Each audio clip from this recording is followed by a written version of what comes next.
Ho'oponopono, soin quantique ou l'autoroute vers le nouveau monde. Bien sûr que chaque être peut trouver différentes pratiques de guérison, de croissance personnelle et spirituelle. Moi-même, dans mon cabinet, je propose ou pratique à titre personnel différentes techniques en fonction de ce qu'il y a à libérer ou comprendre. Mais je dois avouer que j'ai toujours trouvé que le Ho'oponopono, par rapport à sa simplicité, est la plus efficace, adaptée à et pour tous. Et surtout, une autoroute gratuite vers notre propre souveraineté dans la création de notre monde meilleur. Et un travail quantique sur nos lignes du temps. Cette pratique assainit via l'énergie d'amour toutes les lignes du temps qui créent les possibilités à polarité négative. Alors je préfère parler de polarité parce qu'il n'y a jamais de bien ou de mal. Il n'y a que des conséquences et des expériences en rapport à ce que nous avions besoin de vivre pour comprendre, monter de niveau de conscience. Avant de vous expliquer l'histoire et la tradition de la pratique Ho'oponopono, je vais vous lire le texte du témoignage du docteur Joe Vital, qui a été divulgué sur Internet, mais aussi qui fait partie d'un livre. Donc ça, c'est le texte. Il y a 2 ans, j'ai entendu parler d'un thérapeute d'Hawaï qui a guéri une salle complète de patients aliénés criminels, sans jamais voir aucun d'eux. Le psychologue étudiait le dossier d'un interne et ensuite regardait en lui-même pour voir comment il avait créé la maladie de cette personne. À mesure qu'il s'améliorait lui-même, donc le docteur, le patient s'améliorait. Quand j'ai entendu cette histoire pour la première fois, donc dit le docteur Joe Vital, j'ai pensé que c'était une légende urbaine. Comment quelqu'un pouvait-il guérir quelqu'un d'autre en se guérissant lui-même? Comment même le meilleur maître de l'auto-guérison pouvait-il guérir l'aliéné criminel? Ça n'avait pas de sens, ça n'était pas logique. J'ai donc rejeté cette histoire. Cependant, je l'ai entendue de nouveau 1 an plus tard. J'ai appris que le thérapeute avait utilisé un procédé de guérison hawaïen appelé Ho'oponopono. Je n'en avais jamais entendu parler. Pourtant, je ne pouvais laisser cela me sortir de l'esprit. Si l'histoire était vraie, je devais en savoir davantage. J'avais toujours cru que responsabilité totale signifiait que j'étais responsable de ce que je pensais et de ce que je faisais. Au-delà de ça, je n'y étais pour rien. Il me semble que la plupart des gens considèrent la responsabilité totale de cette façon-là. Nous sommes responsables de ce que nous faisons, pas de ce que n'importe qui d'autre fait. Mais cela est faux. Le thérapeute hawaïen qui a guéri ces personnes malades mentales allait m'enseigner une nouvelle perspective avancée sur la responsabilité totale. Il s'appelle le docteur Yaleakala Yulen. Nous avons probablement passé 1 heure à parler lors de notre dernier appel téléphonique. Je lui ai demandé de me raconter toute l'histoire de son travail en tant que thérapeute. Il a expliqué qu'il avait travaillé 4 ans à l'hôpital de l'État d'Hawaï. Le service, où on gardait les malades mentaux criminels, était dangereux. En général, les psychologues démissionnaient au bout d'1 mois de travail. Le personnel prenait beaucoup de congés maladie ou démissionnait tout simplement. Les gens marchaient dans cette salle en gardant le dos contre le mur, craignant d'être attaqués par les patients. Ce n'était pas un bon endroit agréable où vivre, travailler ou venir en visite. Le docteur Len m'a dit qu'il ne voyait jamais ses patients.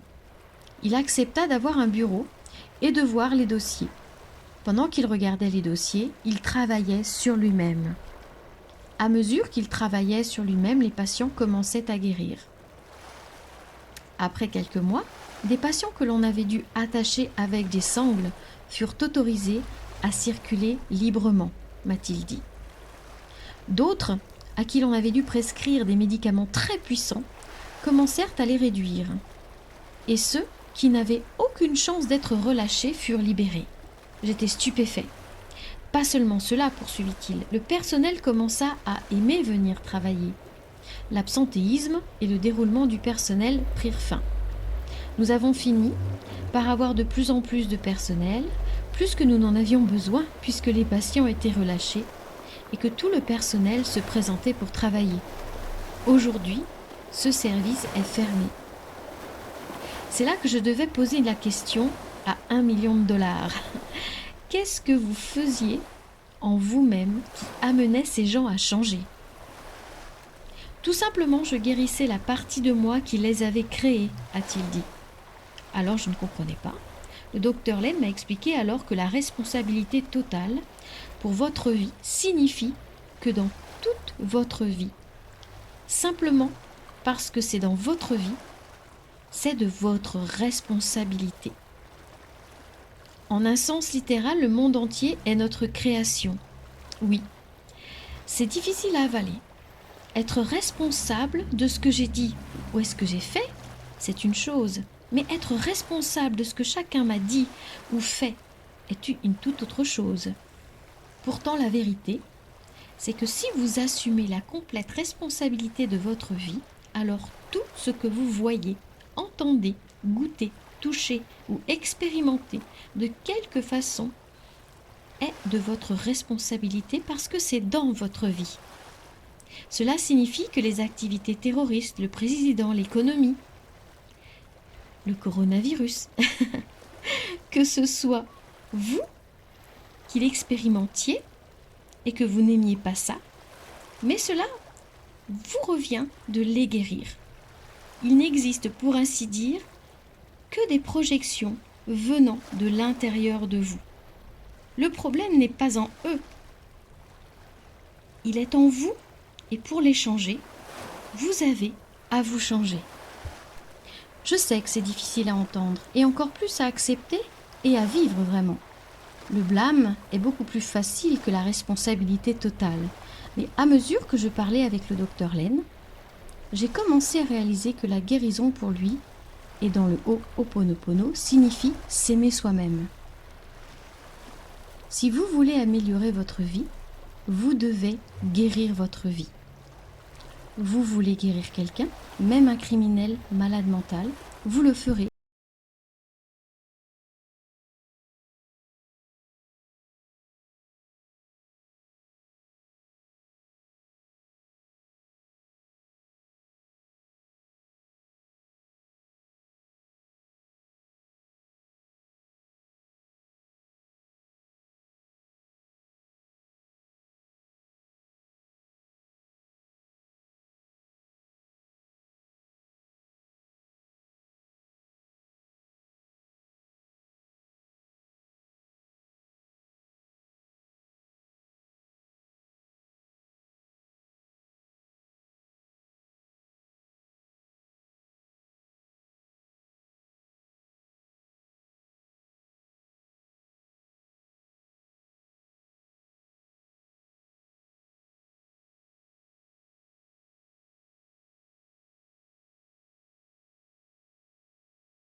au Ho'oponopono et par rapport aux pratiques que je propose dans mon cabinet. Soigner son enfant intérieur ou s'aimer et se traiter avec bienveillance, accepter qui l'on est, ne pas être en résistance par rapport à ce que l'on a fait, à ce que l'on a vécu, va au fur et à mesure optimiser nos lignes du temps. C'est-à-dire que plus on est dans une énergie d'amour, de bienveillance, plus on va travailler comme ça sur le pardon, sur l'amour de soi, plus on va switcher sur des lignes du temps avec des potentiels de plus en plus positifs. Et c'est ce que fait le Ho'oponopono, mais ce qu'il y a de magique avec le Ho'oponopono, c'est que ça se fait tout seul. On n'a pas besoin d'y réfléchir. Et l'avantage du Ho'oponopono, c'est qu'on peut le faire partout. On peut le faire n'importe où, au milieu de plein de gens, seul, en faisant la cuisine, arrêté à un feu, dans une salle d'attente, absolument partout. Donc grâce à cette pratique, au fur et à mesure que l'on va nettoyer, en fait, on va nettoyer des lignes du temps avec ces potentiels, on va dire à polarité négative, et au fur et à mesure, on va switcher sur les lignes du temps avec les potentiels de plus en plus positifs, ce qui est superbe parce que du coup, au fur et à mesure que l'on va répéter ces phrases, on va d'abord guérir le présent, mais on ne le sait pas, mais ça va aller guérir au fur et à mesure de plus en plus loin. Voilà pourquoi cette pratique est absolument extraordinaire et pourquoi plus les pratiques sont simples, plus elles sont efficaces et elles nous rendent toute notre souveraineté, tout notre pouvoir en fait sur nous-mêmes et sur notre vie et notre bien-être.